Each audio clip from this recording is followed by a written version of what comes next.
bells. ഇതിന്റെ ചുണ്ട് സ്വർണം പോലെ തിളങ്ങുന്നുണ്ട്. ഇങ്ങനെ ഒരു ചുണ്ട് ഞാൻ വേറെ ഒരു പക്ഷിക്കും കണ്ടിട്ടില്ല.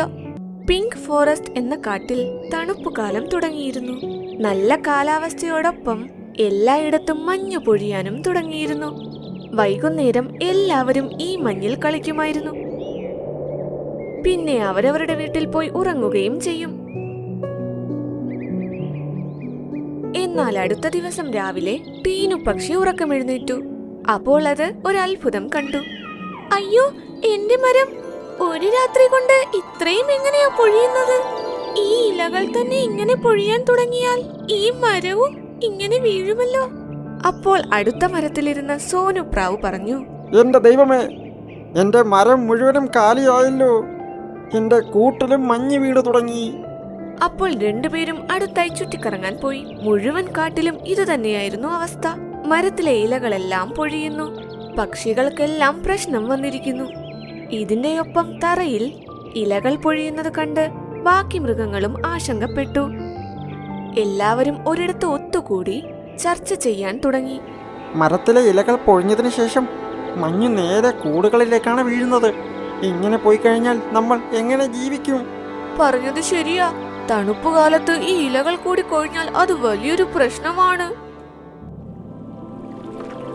അപ്പോൾ അവർ കണ്ടു, നദിയിലെ വെള്ളത്തിൽ എന്തോ ഒന്ന് ഒഴുകി വരുന്നതായി. അതെന്താ? ഇങ്ങനെ പറഞ്ഞ് എല്ലാവരും നദിയുടെ അടുത്തേക്ക് പോയി. അതൊരു പക്ഷിക്കൂടായിരുന്നു. അതിന്റെ അകത്ത് ഒരു പാവം കുഞ്ഞു മൈന കിടപ്പുണ്ടായിരുന്നു. മോണ്ടുകുരങ്ങൻ ആ കൂടെടുത്ത് തറയിൽ കൊണ്ടുപോയി വെച്ചു. എല്ലാവരും അവിടെ നോക്കി നിന്നു. ഓ, ഈ മൈനയെ കാണാൻ എന്ത് ഭംഗി! ഇതിന്റെ കണ്ണ് പോലും ഇതുവരെ വിരിഞ്ഞിട്ടില്ല. എനിക്ക് തോന്നുന്നത് ഇതിപ്പോൾ ജനിച്ചതേ ഉള്ളെന്നാണ്. എന്നാൽ ഇതിന്റെ അമ്മ എവിടെ പോയി? ഇതിന്റെ ചുണ്ട് സ്വർണം പോലെ തിളങ്ങുന്നുണ്ട്. ഇങ്ങനെ ഒരു ചുണ്ട് ഞാൻ വേറെ ഒരു പക്ഷിക്കും കണ്ടിട്ടില്ല. എല്ലാവരും ആ കുഞ്ഞിനെ പറ്റി തന്നെ ചിന്തിച്ചു നിന്നു. എല്ലാ പക്ഷികളും മഞ്ഞിൽ നിന്നും രക്ഷപ്പെടാൻ വേണ്ടി അവരുടെ കൂടുകൾ ഗുഹയുടെ അകത്ത് കൊണ്ടുപോയി വെച്ചു. അതുകൊണ്ട് ആ കൂടും അവർ കുറുക്കന്റെ ഗുഹയുടെ വാതിൽക്കൽ കൊണ്ടുപോയി വെച്ചു. ആ ഗുഹയുടെ അകത്ത് പ്രാവും പിന്നെ ടീനു പക്ഷിയും കൂടുവെച്ചിരുന്നു. അവരതിനെ നോക്കുകയും ചെയ്തു. അടുത്ത ദിവസം അത് കണ്ണു തുറന്ന് എല്ലാവരെയും നോക്കാൻ തുടങ്ങി. ഓ, ഇതിനെന്ത് ഭംഗിയാ! ഇതിന് നമ്മൾ എന്ത് പേരിടും? നമുക്കിതിനൊരു പേരിടണം. ചിങ്കി കൊള്ളാം അല്ലേ? ചിങ്കി നല്ല പേരാണ്. ദിവസങ്ങൾക്കുള്ളിൽ ചിങ്കി സംസാരിക്കാനും പറക്കാനും തുടങ്ങി.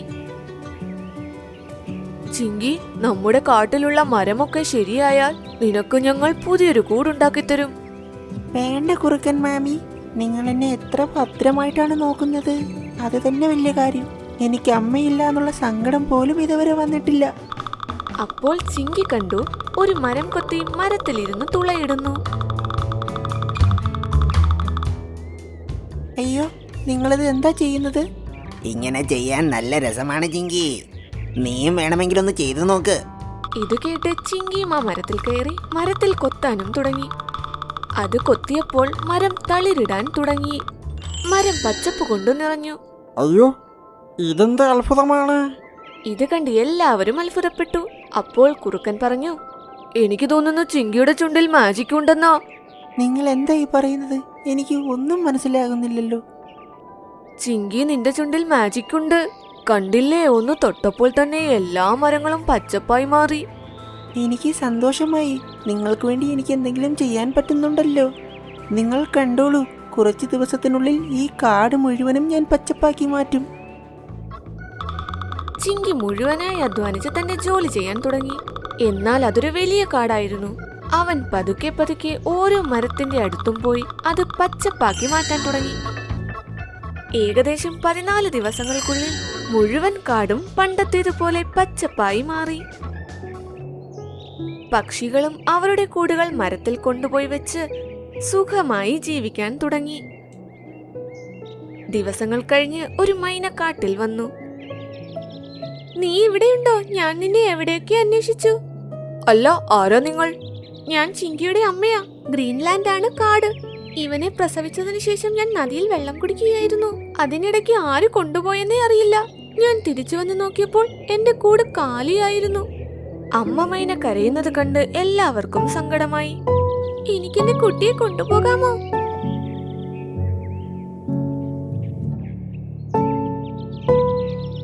ഞാൻ ഇവിടെ നിന്ന് പോകില്ല. ചിങ്കിമോനെ, ഇത് നിന്റെ അമ്മയാണ്. നീ പേടിക്കണ്ട. ഞങ്ങൾ ഇടയ്ക്കിടയ്ക്ക് നിന്നെ കാണാനായി അങ്ങോട്ട് വന്നേക്കാം. എന്നാൽ നീ ഇന്ന് നിന്റെ അമ്മയോടൊപ്പം പോയേ പറ്റൂ.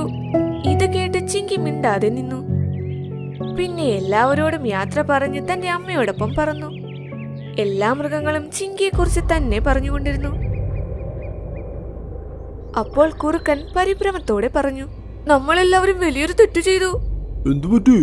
നമ്മൾ എന്ത് തെറ്റാ ചെയ്തത്? മൈന പറഞ്ഞത് ചിങ്കിയെ കൂട്ടിൽ നിന്നും ആരോ എടുത്തുകൊണ്ടുപോയെന്നാ. എന്നാൽ ചിങ്കിയെ കിട്ടിയത് കൂടോടെയല്ലേ? പിന്നെ അതെങ്ങനെ സത്യമായി മാറും? ഇത് കേട്ട് എല്ലാ മൃഗങ്ങളും ആശങ്കയിലായി. അപ്പോൾ തന്നെ അവിടെയുണ്ടായിരുന്ന കുറുക്കനും മാനും മോണ്ടുകുരങ്ങനും ഗ്രീൻലാൻഡ് കാട്ടിലേക്ക് ഓടാൻ തുടങ്ങി.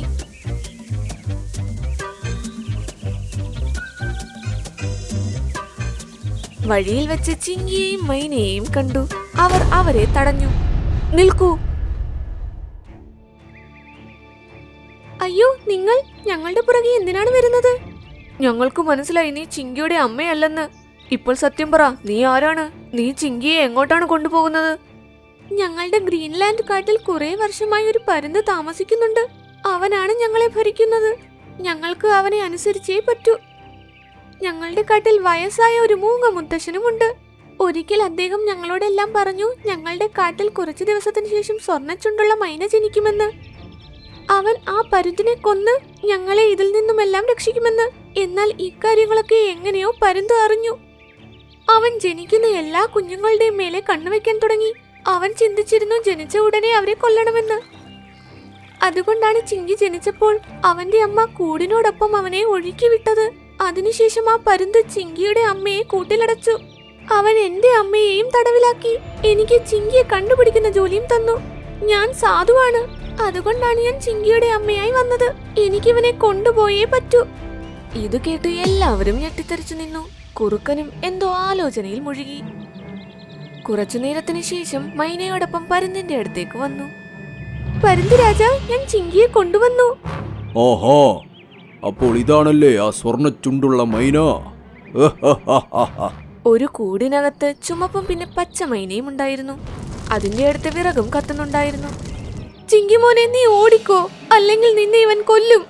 ചിങ്കി, വേഗം ഈ കത്തുന്ന തീയിലേക്ക് നടന്നു പോ, അല്ലെങ്കിൽ നിന്റെ അമ്മയെ ഞാൻ നരകിപ്പിച്ചു കൊല്ലും. ഇത് കേട്ട് ചിങ്കി പതുക്കെ പതുക്കെ തീയുടെ അടുത്തേക്ക് നടന്നു. ചിങ്കിയുടെ അമ്മ കരഞ്ഞുകൊണ്ട് അവിടെ നിന്ന് ഓടിപ്പോകാനായി പറഞ്ഞു. പെട്ടെന്ന് കുറുക്കനും മാനും മോണ്ടുകുരങ്ങനും വന്നു. നിൽക്കൂ ചിങ്കി. കുരങ്ങൻ കൂട് തുറന്ന് 2 മൈനകളെയും പുറത്തേക്ക് വിട്ടു. വേണ്ട ചിങ്കി, നീ പേടിക്കണ്ട. വേഗം പോയി ആ പരുന്തിനിട്ടൊരു കൊത്തു കൊടുക്ക്. എന്റെ അടുത്തേക്ക് വരരുത്, അടുത്തേക്ക് വരരുത്. ഇത് കേട്ട് ചിങ്കി ധൈര്യത്തോടെ പരുന്തിന്റെ അടുത്ത് വന്ന് കൊത്താൻ തുടങ്ങി. അതിന്റെ കൊത്തു കിട്ടിയപ്പോൾ പരുന്ത് നിലത്തേക്ക് വീണു. ഒരു ഉറക്ക നിലവിളിയോടെ